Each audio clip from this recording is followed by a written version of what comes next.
Según la Unidad de Antisecuestros y Extorsión UNACE, en lo que va del 2024 existe un incremento en los secuestros y extorsiones que superan los 1.500 casos, sin considerar los que por temor a represalias no se denuncian. Pero este tipo de hechos delictivos no son nada nuevo en Ecuador.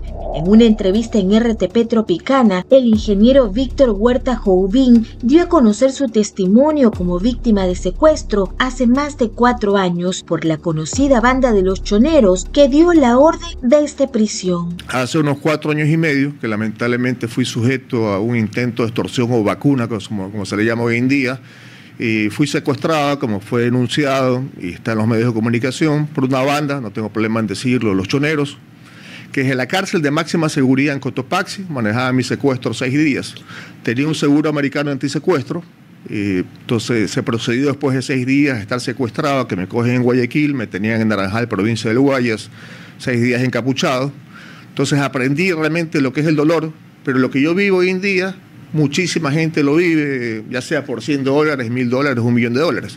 Entonces pasé de ser empresario, ingeniero comercial, a ser obviamente un activista por la no violencia. Una dolorosa experiencia que cambió su vida y lo motivó a convertirse en un activista, siendo actualmente el director de la Fundación No Violencia, que opera en Ecuador desde 2020, una organización de la sociedad civil, miembro de Non-Violence Project Foundation, con sede en Ginebra, Suiza desde 1993. Su misión es inspirar, motivar e involucrar a los jóvenes para que aprendan a resolver conflictos de manera pacífica. Hacemos talleres, intervenciones, conversatorio en la Universidad de Coteca, aquí en San Borondón, a 300 personas durante 1 hora y media. Y tratamos de ayudar, obviamente, como dije, conferencias, talleres, intervenciones, programas, becas. Como fundación o como sociedad civil ponemos un granito de arena, ¿ya? Esto no es un proyecto a días, a meses, años. El tejido social recomponerlo nos puede tomar décadas. Por ejemplo, podemos ir a Sosovivienda 2, aquí cerquita donde estamos, y podemos ver decenas de miles de niños de 12, 13, 14 años que lamentablemente la mayoría no estudian, no trabajan y lamentablemente consumen drogas como el H. Ya son padres de familia, teniendo 12 o 13 años de edad, y lamentablemente son presas de las bandas. Y también hay casos anecdóticos como ver profesores municipales que vienen y se quejan, que obviamente son vacunados por los padres de estos niños. Entonces, cuando uno ve ese tipo de cosas, por más delincuente que sea una persona, lo normal es que quiera que su hijo estudie, trabaje, tenga un hobby, se vaya tal vez a vivir a otro cantón, a otro país, a otro continente. Pero no puede ser posible que haya padres de 12, 13, 14 años que lamentablemente son delincuentes, algunos serán sicarios próximamente, y quieran que su hijo rápidamente cumpla 12 años para que deje de estudiar en las escuelas y se convierta en un delincuente. Una modalidad que está tan arraigada en nuestro país por el auge de los grupos terroristas y muy contrario de lo que muchos piensan, el problema no se solucionará en unos cuantos meses. Entonces, una cosa es bajar la criminalidad que hay en el país, que no es fácil, porque ya tenemos obviamente los señores policías, los señores militares más que nada en las cárceles y en las calles. Otra cosa es recomponer el tejido social. Es duro, es lamentable, hay varios componentes que se han ido dando, ¿no? Obviamente hay una crisis económica, una crisis social, una crisis delincuencial, obviamente. Jamás nos hubiéramos imaginado que de 3 años o 4 años para acá el país se iba a poner como se puso. La cosa realmente es dura, pero no nos queda más que luchar, batallar, seguir adelante, ¿no? Una guerra contra las mafias que, a pesar de las alianzas con la comunidad internacional, aún no tiene sus frutos. Estados Unidos, Israel y ciertos países amigos hace 6, 7, 8 meses prometieron o acordaron apoyar esta guerra declarada por el señor presidente al narcotráfico o al narcoterrorismo. Y creo que es información pública que no tenemos ni siquiera 20 millones de dólares que hayan realmente dado en efectivo o en logística al actual gobierno. Entonces hay guerras como en Israel, con la franja de Gaza, Palestina, también hay guerras de Ucrania con Rusia, donde Estados Unidos y Europa han apoyado con miles de millones de dólares. Entonces, aquí no se trata de ser de gobierno de derecha, de izquierda, de centro que se apoya. Aquí se trata que somos 17 millones de ecuatorianos que queremos y merecemos vivir en paz. Entonces, pedimos cierta ayuda, obviamente, a los Estados Unidos, Israel, que nos ayuden. Huerta también tiene sus reparos sobre el accionar del gobierno en la lucha contra el narcoterrorismo. Una de las cosas ocultas que no sabemos, por lo menos creo, es el Plan Fénix, ¿ya? Entonces, obviamente, hay voluntad política, pero esta voluntad política existió a raíz de la fuga del famoso Fito, ¿no? Entonces, un gobierno nuevo, una estructura nueva, improvisada. Entonces de pronto tienes al mes de estar posesionado, tienes una fuga de Fito y un supuesto Colón Pico, ¿no? Que nadie lo conocía, pero se hizo famosísimo. Entonces realmente al andar, al corre-corre, toma decisiones. Entonces las decisiones los primeros 2 meses fueron acertadas, bajamos la criminalidad, se cogió control de las cárceles, obviamente también los militares. Pero la realidad hoy en día que el crimen está prácticamente igualito y los secuestros, las extorsiones han subido, ¿no?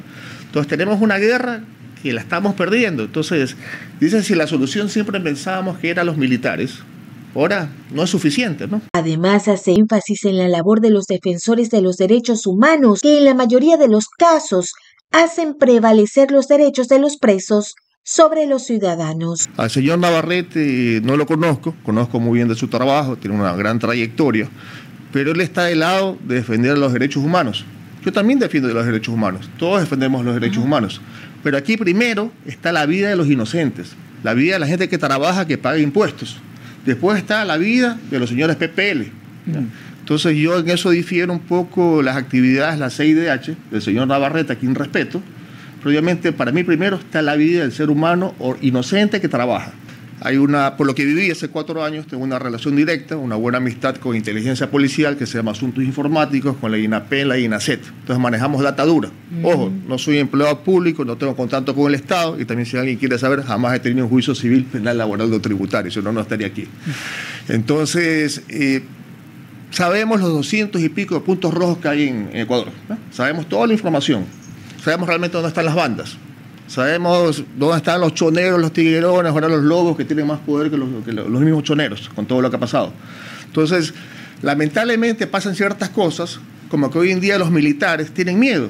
Porque obviamente si van y disparan a una persona, por más criminal que es, efectivamente derechos humanos puede caer tarde o temprano.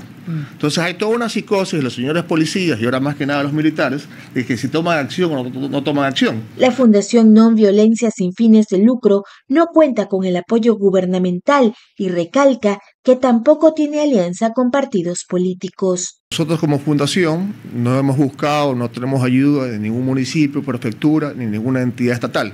No han buscado. Entre que hemos buscado y no hemos tenido ningún tipo de ayuda, ¿no? Entonces, como fundación, somos sociedad civil que nos financiamos 100% por nuestro bolsillo. Aquí no hay una marca comercial, no hay un partido político. Lo que sí tenemos, en mi caso, y las oficinas centrales están en Quito, están en el centro histórico. Ojo, no soy empleado público, no tengo contacto con el Estado y también si alguien quiere saber, jamás he tenido un juicio civil, penal, laboral o tributario, si no, no estaría aquí. Entonces, sabemos los 200 y pico de puntos rojos que hay en Ecuador, ¿no? Sabemos toda la información, sabemos realmente dónde están las bandas, sabemos dónde están los choneros, los tiguerones, ahora los lobos que tienen más poder que los mismos choneros, con todo lo que ha pasado. Entonces, lamentablemente pasan ciertas cosas, como que hoy en día los militares tienen miedo. Porque obviamente si van y disparan a una persona, por más criminal que es, efectivamente derechos humanos puede caer tarde o temprano. Entonces hay toda una psicosis de los señores policías y ahora más que nada los militares de que si toman acción o no toman acción. Entonces también hay una psicosis del militar que pide ayuda a la sociedad civil que los blinde, ¿no? Porque entonces podríamos aquí echarnos horas de horas realmente lidiando con el tema, ¿no?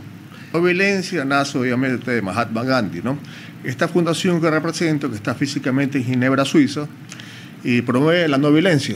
Pero ojo, el logo está físicamente en las Naciones Unidas en Nueva York, ¿no? Entonces está un lugar bonito, pacífico, en la entrada, una escultura de bronce a raíz de la muerte de John Lennon, ¿no? Lennon muere en el 80, en el 84 se crea el logo y en el 88 está físicamente en las Naciones Unidas en Nueva York, ¿no? ¿Por qué digo todo esto? Porque la ONU promueve la no violencia, pero tiene cascos azules y también apoyan o están a favor de ciertas guerras que se dan en el mundo, ¿no? Entonces, a veces no violencia puede significar que no haya ningún tipo de acción en contra, en este caso, de delincuentes. Pero acá somos no violencia, como dije antes, a favor de la persona inocente, a favor de la víctima, pero obviamente que los señores policías, militares y el gobierno, sea quien sea, tomen acciones, porque realmente estamos desesperados como sociedad civil y queremos acciones ya. Soy Mariuxi Buenaño y esto es Infograma.